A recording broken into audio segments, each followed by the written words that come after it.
सैनिक भाइयों को नमस्कार। अभी आकर 8वें वेतन और 18 महीने का डीए को लेकर जो सरकार का ऊपर बहुत दबाव पड़ रहा है। सरकार का ऊपर कितना भी दबाव पड़ने दो, वो क्या है, अपना लिए 18 महीने का डीए डीआर का अरियर्स अभी तक नहीं दिया हुआ है, लेकिन अभी भी और दबाव पड़ने वाला है। उनके वेतनमान में सुधार उनकी एक बहुत बड़ी उम्मीद रहती है। क्रेडिट सेक्रेटरी से, फाइनेंस सेक्रेटरी से बराबर बातचीत कर रहे हैं। 1 जनवरी 2026 से हमारे कर्मचारियों का वेतनमानों में सुधार हो। हम नया वेतन आयोग बैठवाएंगे और कर्मचारियों के वेतनमान। सैनिक भाइयों, अभी सरकार का ऊपर जोर से दबाव पड़ेगा। जो 18 महीने डीए डीआर का ऊपर बहुत जोर लगा रहे हैं अभी पूरा संगठन। इसी का वजह से अपना लिए सरकार 18 महीने का डीए 100% देगा और 8वें वेतन में भी फिटमेंट फैक्टर बढ़िया से बढ़िया और सबसे ज्यादा फिटमेंट फैक्टर जो अपना संगठन पूरा मांग रहे। हमारा वो धरना नहीं पहुंचा क्योंकि बीच में इलेक्शन आने की वजह से हमारे को वो धरना जो पोस्टपोन करना पड़ा।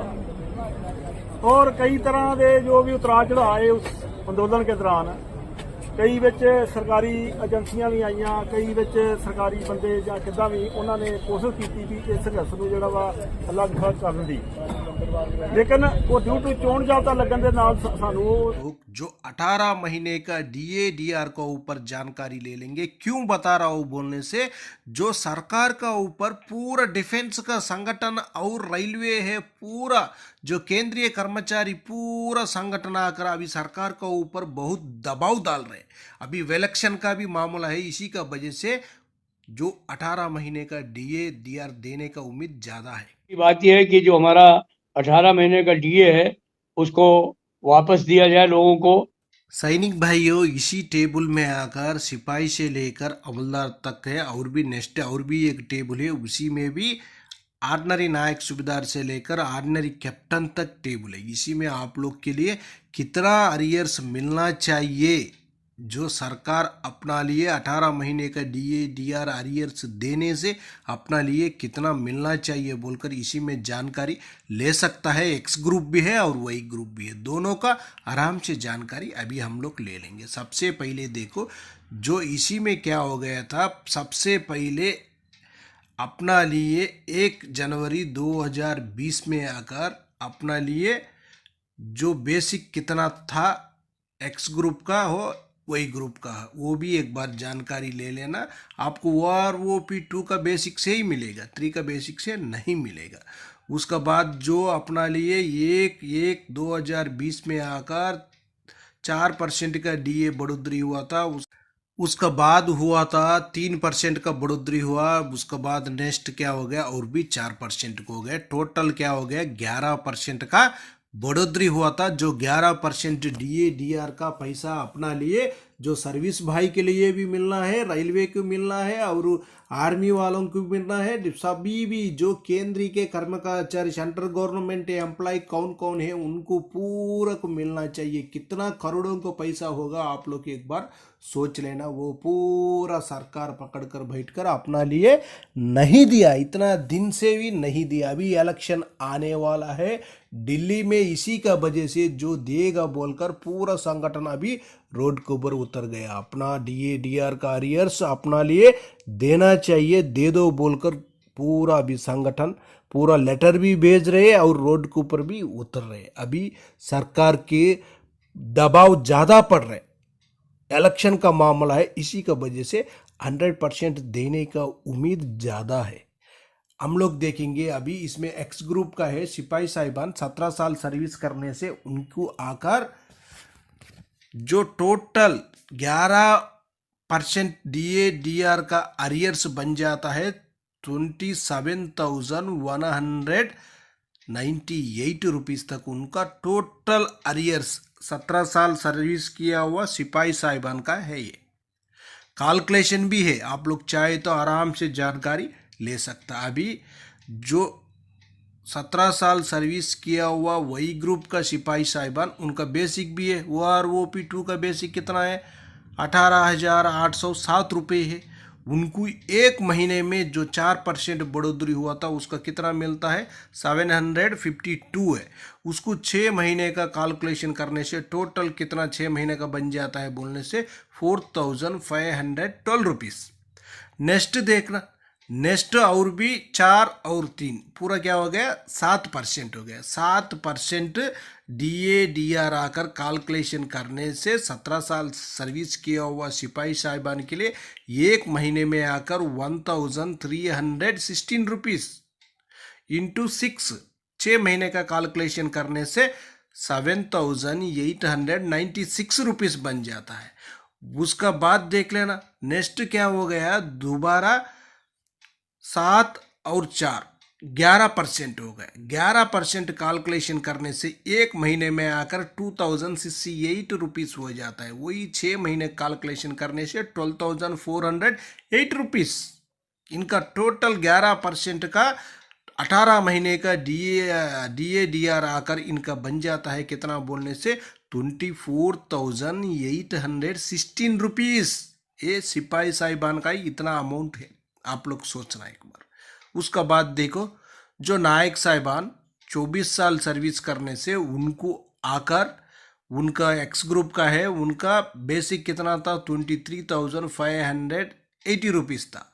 उनको जो 6 मंथ का कितना बन रहा था, जो 6 मंथ का 4% DA/DR का अरियर्स कितना बन रहा बोलने से टोटल 5652 रुपीस। उसका बाद नेक्स्ट 7% का 6 मंथ का कितना बन रहा है बोलने से 9894 रुपीस। नेक्स्ट देख लेना, जो 11% 6 महीने का बन रहा था DA/DR का अरियर्स 15,552 रुपीस। उनको टोटल अरियर्स आकर 18 महीने का 31,098 रुपीस तक बन रहा था। उसका बाद नेक्स्ट देख लेना, जो वही ग्रुप का है उनका टोटल अरियर्स देखना कितना बन गया बोलने से टोटल अरियर्स उनका 28,632 रुपीस। उसका बाद नेक्स्ट हवलदार साहिबान, जो 26 साल सर्विस करने से उनका हवलदार साहिबान का एक्स ग्रुप का आकर टोटल अरियर्स 34,662 रुपीस बन रहा था।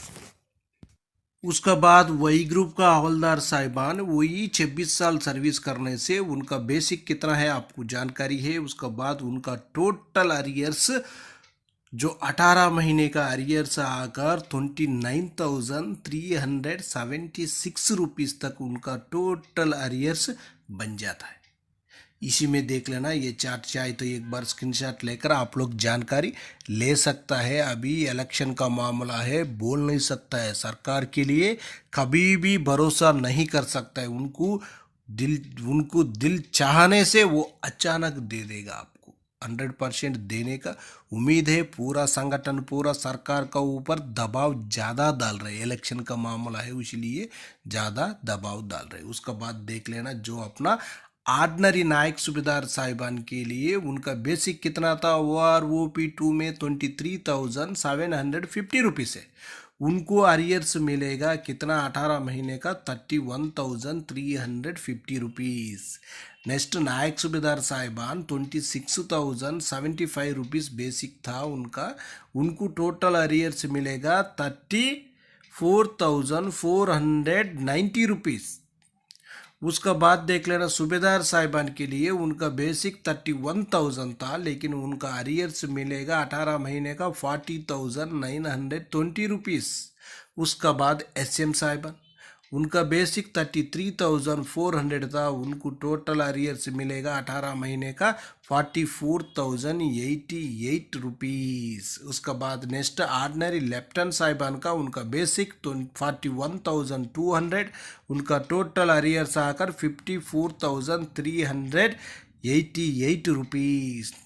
लास्ट में आकर अपना ऑर्डिनरी कैप्टन साहिबान, उनका बेसिक 43,675 रुपीस है, लेकिन उनका टोटल 18 महीने का अरियर्स बन जाएगा 57,651 रुपीस तक उनका टोटल अरियर्स बन जाएगा। आप लोग इसी चार्ट में आराम से जानकारी ले सकता है।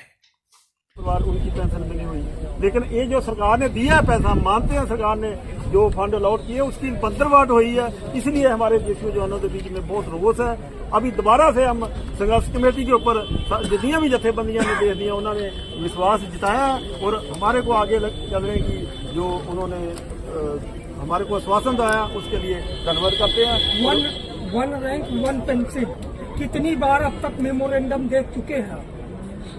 वन रैंक वन पेंशन तो 15 से 14 से चल रहा है, जब जनरल सर्विस यूनाइटेड फ्रंट में जहां बैठे थे, लेकिन उस टाइम हम अधिकारियों के ऊपर विश्वास किया, ज्यादा संख्या उनके पीछे थी, हम लाखों की संख्या में, और उन्होंने अधिकारियों ने हमारे साथ विश्वासघात किया, जबकि उस टाइम हमारी जवानों की यूनियन भी लग बैठी थी, लेकिन ज्यादातर जो जवान है वो अधिकारियों के पीछे था।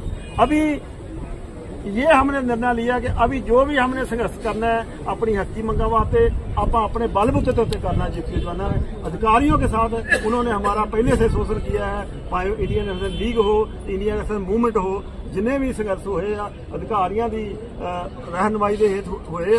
अभी आगे से हम जेसीओ जवाना की संस्था जो उनका साथ लेके हम सरकार तक आज मैंबरों ने पहुंचाया है। उसके बाद अगला प्रोग्राम का मैं पहले बताया जल्दी ही जड़ा ORP 3 की बात हो रही है, बहुत सारे आरोप सरकार पर लग रहे हैं कि उन्होंने बहुत सारे चीजों को एक्सक्लूड कर दिया, जवानों को एक्सक्लूड कर दिया। वो चाहे प्री मैच्योर रिटायरमेंट वाली बात हो, बहुत सारी ऐसी है कि जवानों की संख्या कम होती जा रही है, या जो आपके जो ORP जो रेंज था जितना कवर करता था उससे वो कम होता जा रहा है, और इसमें अफसरों के साथ ऐसा नहीं है। उस पर क्या कहेंगे? सैनिक भाई, OROP 1 और 2, 3 में अपना लिए जेसीओ जवानों के लिए बहुत नुकसान हुआ था। जो अपना बेसिक जो पहले मिल रहा था उसी से माइनस कर कर दे दिया है, उसी का वजह से अपना लिए कोई भी बेनिफिट नहीं मिला। हमारे लिए जो बेसिक में बढ़ोतरी होना था वो भी नहीं हुआ, जो 7th CPC में बेसिक था वही पड़ा हुआ है अभी तक। जो 2 पे कमीशन हो गया, OROP 1, OROP 2 भी हो गया, 3 भी हो गया, 3 पे कमीशन होने के बाद भी बेसिक में बढ़ोतरी नहीं है।